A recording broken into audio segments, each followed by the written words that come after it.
motivasi. Nah, berbicara mengenai motivasi, mungkin semua tidak asing dengan kalimat ini. Nah, di sini saya akan langsung menjelaskan apa sih itu motivasi.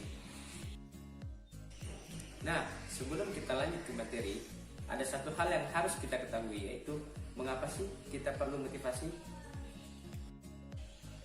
Karena setiap manusia membutuhkan dorongan positif yang berasal dari luar dirinya,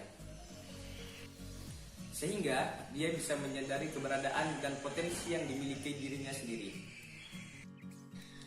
Definisi motivasi adalah suatu proses mengenai intensitas, arah, dan kegigihan individu yang mengarah pada pencapaian tujuan. Pengertian motivasi menurut para ahli, menurut Weiner pada tahun 1990, yaitu kondisi internal yang dapat membangkitkan kita untuk bertindak, mendorong kita mencapai tujuan tertentu, dan membuat kita tertarik dalam kegiatan tertentu.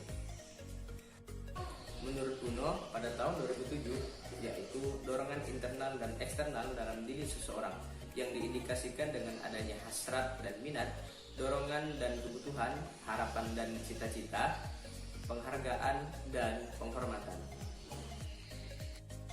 Menurut Imron pada tahun 1966, berasal dari bahasa Inggris motivation, yang berarti dorongan atau pengalasan untuk melakukan suatu aktivitas sehingga mencapai tujuan.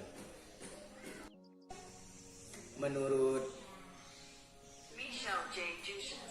motivasi sebagai kegiatan memberikan dorongan kepada seseorang, diri sendiri, untuk mengambil suatu tindakan yang dikehendaki.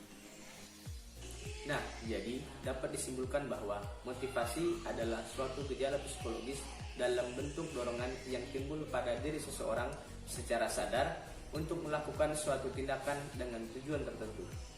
Proses motivasi berawal dari kelompok kebutuhan yang belum terpuaskan, menimbulkan ketegangan sehingga mendorong seseorang untuk melakukan serangkaian kegiatan untuk tercapainya sebuah tujuan yang belum terpuaskan. Teori motivasi yang pertama dari Abraham, yang kedua dari Clayton, yang ketiga dari Hasberg. Teori tata tingkat kebutuhan. Manusia berusaha memenuhi kebutuhan tingkat terendahnya terlebih dahulu sebelum memenuhi kebutuhan yang lebih tinggi. Nah, di sini Abraham Maslow membuat mengkerucutkan menjadi seperti piramida, mulai dari fisiologis, rasa aman, sosial, penghargaan, dan aktualisasi diri. Teori eksistensi, relasi pertumbuhan. Menurut Clayton, teori motivasi adalah suatu kodifikasi dari reformulasi dari teori tata tingkat kebutuhan Maslow. Nah, ada 3 poin di sini. Yang pertama yaitu keberadaan, yang kedua keterkaitan, dan yang ketiga adalah pertumbuhan. Menurut Hasberg, ada 2 jenis faktor yang mendorong seseorang untuk berusaha mencapai kepuasan dan menjauhkan diri dari ketidakpuasan. Yang pertama yaitu faktor Hegel. Nah, faktor Hegel ini memotivasi orang untuk keluar dari ketidakpuasannya sendiri, termasuk di dalamnya adalah hubungan antar manusia, imbalan, kondisi lingkungan, dan sebagainya. Yang kedua yaitu faktor motivator. Memotivasi seseorang untuk berusaha mencapai kepuasan yang termasuk di dalamnya adalah achievement, pengakuan, kemajuan tingkat kehidupan. Jenis-jenis motivasi. Yang pertama yaitu motivasi intrinsik. Nah, motivasi intrinsik adalah suatu keinginan seseorang untuk melakukan sesuatu disebabkan faktor dorongan yang berasal dari dalam diri seseorang tanpa adanya pengaruh orang lain, karena adanya hasrat untuk mewujudkan suatu tujuan tertentu. Contohnya, motivasi intrinsik adalah motivasi seseorang untuk bekerja keras untuk mendapatkan penghasilan karena hendak membeli sepeda motor. Yang kedua yaitu motivasi ekstrinsik. Nah, suatu keinginan seseorang untuk bertindak melakukan sesuatu yang disebabkan oleh faktor dorongan dari luar diri seseorang untuk mencapai suatu tujuan tertentu yang menguntungkan dirinya.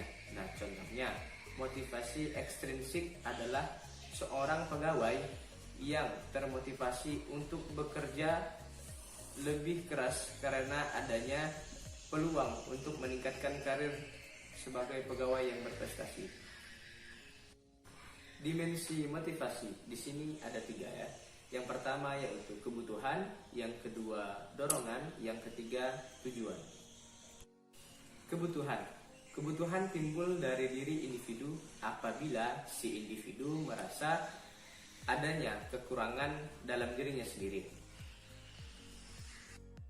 Yang kedua yaitu dorongan. Nah, untuk mengatasi ketidakseimbangan tersebut dalam diri si individu akan timbul dorongan berupa untuk memenuhi kebutuhan secara terarah. Maka, dorongan biasanya berorientasi pada tindakan tertentu yang secara sadar dilakukan oleh seorang individu. Yang ketiga yaitu tujuan. Nah, pencapaian tujuan berarti mengembangkan keseimbangan dalam diri seseorang atau individu. Unsur penggerak motivasi di sini ada 7. Yang pertama yaitu kinerja, yang kedua yaitu penghargaan, yang ketiga tantangan, yang keempat tanggung jawab, yang kelima pengembangan, yang keenam keterlibatan, yang ketujuh kesempatan. Terima kasih telah mendengarkan motivasi dari saya. Semoga hari Anda terus termotivasi. Salam motivasi.